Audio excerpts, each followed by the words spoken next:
Hello and welcome. You're watching Global Lens. I'm Parikshit Luthra. Our top focus this evening. Leaders from around the world have welcomed US President Donald Trump's 20-point peace plan for Gaza. Prime Minister Narendra Modi lauded the move, and in a post on social media platform X, PM Modi said, and I quote, "We welcome President Donald J. Trump's announcement of a comprehensive plan to end the Gaza conflict. It provides a viable pathway to long-term and sustainable peace, security and development for the Palestinian and Israeli people, as also for the larger West Asian region," end of quote.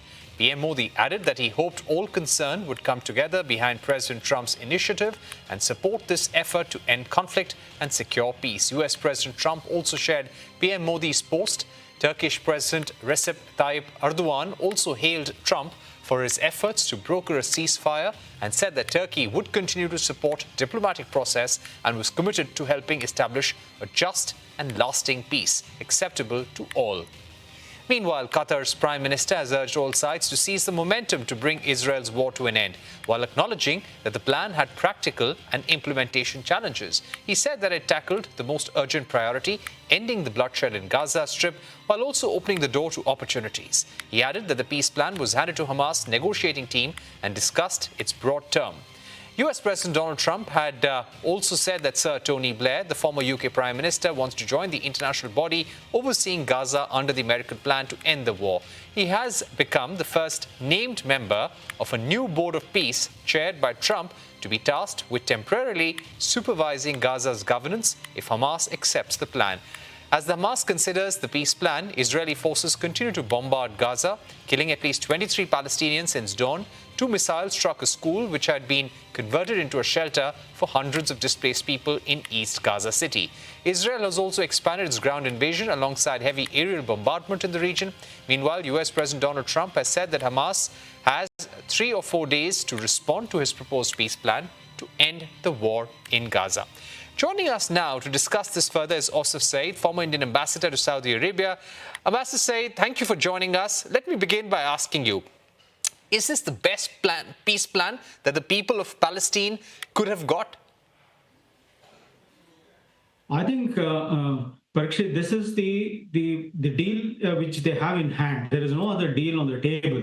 So earlier there was the Trump's deal of the century, which never took place. So this is the deal which they have. I don't think it is the best deal, but this is a workable deal, I would say, because various things. One, I feel that it gives first of all, it gives a little bit of, for the people, a little bit of a respite from attacks, Israeli attacks and other things. So this is one aspect. So this is the immediate, response for the deal. Rest, I really do not know whether it will lead to a straightforward pathway for Palestinian statehood. How difficult would it be to achieve Palestinian statehood? Because many experts say that it's not clear. The path to statehood is not very clear and it is a bit vague. Yes, because first and foremost, I think the deal itself, is more focused on its immediate, goals, which is to have a ceasefire, immediate ceasefire between Israel and Hamas, exchange of prisoners, and again, complete disarmament of Hamas. All these things are there. So. And then, of course, there is an economic dimension for it, development of Gaza, as a special economic zone and other things. So in the entirety of this, the Palestinian statehood aspect is actually relegated to a backseat, because what they are talking about, international force which would monitor, the implementation of this deal, as well as the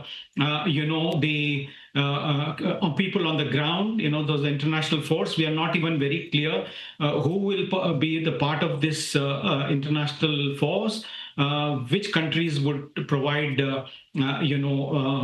armed forces for this, whether the Arab countries are participating, whether the Europeans are participating, and how long will this mandate be? Because there is no clear mandate. And in the meantime, it is linked to reforms in the Palestinian Authority. Now, so all these two things complicate and extend the possibility of a clear pathway for sovereign nation. I think it is a more prolonged transition phase. We are looking at a more prolonged transition phase where Gaza would be governed by an international body, and the final status question is not being discussed. So there are no timelines. There is no clarity where it is going to go next. Who do you think is going to have greater control over running the Gaza Strip? I think when they say the international forces, we really don't know who are these international forces right now. Once it is clear, it will be difficult. It will be easier for us to assess this. Now, whether this international, stabilization force, which promises to create a new Gaza, would it include the Israeli security forces and the US forces? Then I think it creates complexity on the ground, because the people will think that it is a backdoor entry of the Israeli military in the form of an international stabilization force. So this is one thing. And we really don't know. People are talking about a 5-year interim period, but whether this 5-year interim period will change things on ground, and if everything remains normal as the plan postulates, then perhaps there is a ray of hope for a Palestinian state, or at least a discussion or a timeline for it. Right. How does this help Netanyahu? Does this help him politically? Will he eventually end the war? Because for the last 2 years, what many have been saying, that Netanyahu is not bringing the war to an end, despite causing massive damage to the Hamas and the proxies of Iran, is because the war serves his political interests. Yes, you're correct. But then, this is also, I think, a carefully maneuvered diplomatic maneuver by Netanyahu in endorsing the US plan, but at the same time categorically telling his far right wing coalition partners that there is no question of Palestinian statehood, and he pledged to continue the Israeli military presence in Gaza, and these go exactly against the what the plan talks about. So then we can see that there are deep fractures within the Israeli coalition. So I think that it looks to me that it is politically untenable for the current government to accept this proposal in its entirety, if it includes Palestinian statehood and moving completely away from the Gaza. And so this is the challenge which Palestinian the Gaza plan would pose for Netanyahu. All right. I would also like to ask you, sir, what about the role of India in all of this? We've seen Pakistan getting very closely involved with the Gaza peace plan. Asim Munir, the Pakistani Prime Minister, they were there at the White House. Trump has also thanked them for support in this Gaza plan. Do you think it's very important for India to get involved in some way or the other? See, I mean, for India, our interests lie in the region, because our interest in West Asia center around our diaspora, security, energy flows, and all the connectivity projects which are there. So it presents a kind of a dilemma. India is in a kind of a dilemma because both ways, if the plan succeeds, then the region would get stabilized. There is a de-risk to our projects like IMEC and other projects. But at the same time, Trump's maximum pressure policy on Iran, which also includes the recent revocation of sanction waivers for the Chabahar port, also puts us in a very piquant situation where our investments would be at threat, because our two flagship connectivity projects are on the opposite sides of the geopolitical divide. So we have to treat very cautiously in this. To come back to your specific question, should India play a more proactive role? I will definitely feel yes, it is time now, because while our strategic autonomy, which we follow, where we are, dealing with all kind of rivals with equal ease, that is all right, but it is appreciated to an extent. But then beyond that, we are not playing any deeper role in the region, and neither in terms of deeper diplomatic engagement, where we are playing a role to facilitate regional stability or bringing about peace. Some would say it is none of our business. We are focused on what we have to focus, projects like IMEC, ITU2 and others.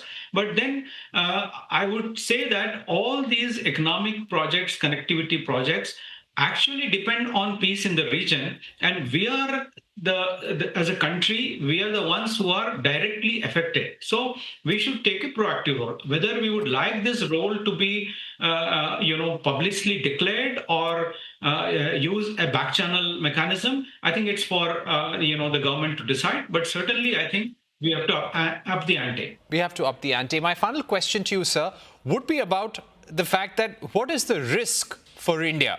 We've maintained very close relations with the Palestinian Authority, very close relations with Israel over decades, a very close ally. US is a very close partner of India. Now, if this peace plan goes ahead in this present form, what is going to be some of the risks and challenges that will arise for India in the next maybe 10 to 15 years? Yes, you see, since it is a very emotional issue, the entire Israel-Palestinian conflict, somewhere or the other, the countries would get dragged into this. So inciting, one view or the other, or one camp or the other. So, suppose if the plan succeeds, then everyone wins, in the sense that it would also brings back the US as a security provider trusted by the Gulf countries and the region. So, and then the US-led alliances like IMEC, ITU2 and others would flourish. So we will not have any difficulty in that kind of a scenario. Now, if the plan fails, then there would be resistance within the Gulf countries to move ahead with either with expansion of Abraham Accords. Again, it will start questioning the sincerity of US as a security provider. As you already know that a few days back, Saudi Arabia has already signed a military cooperation agreement with Pakistan. So we could see similar kinds of agreements come up in the region, and putting us into a little inconvenience when we deal with this. And all these developments would take place over a period of a few years. So I think we may have to treat very cautiously. I would say that we continue to balance both sides as we're doing, but at the same time, engage, strengthen our engagement, both in terms of economic partnerships, security partnerships, maritime cooperation, which are all our strengths, and which all these countries actually need India, and use diaspora as a very good bridge between India and these countries. So, right. But then again, we should have a clear-cut strategy, long-term strategy, short-term, medium-term, and long-term strategy. All right, Ambassador Saeed, thank you very much for joining us on the program, giving us your view on how India sees the crisis in the Gaza Strip and how the Gaza peace plan could help the people of Palestine. Let's take a